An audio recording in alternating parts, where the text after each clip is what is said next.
मुंबई, कोकण, पश्चिम महाराष्ट्रासह सर्वदूर वरुण राजाचं राज्य. राज्यात पुढील 24 तासात मुसळधार पावसाचा अंदाज. एनडीएचे उपराष्ट्रपतीपदाचे उमेदवार सीपी राधाकृष्णन सध्या महाराष्ट्राचे राज्यपाल. मुख्यमंत्री देवेंद्र फडणवीसांनी केलं राज्यपालांचं अभिनंदन. बेस्ट पतपेढीसाठी आज मतदान.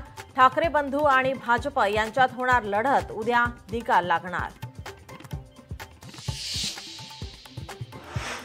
मेधा सोमय्या यांनी शौचालय बांधणी प्रकरणात भ्रष्टाचार केल्याचा संजय राऊत यांचा आरोप. आज पार पडणार या प्रकरणी सत्र न्यायालयात सुनावणी. येत्या 1 ऑक्टोबरपासून मुंबईमध्ये पुन्हा खड्डेमुक्त अभियानाला होणार सुरुवात.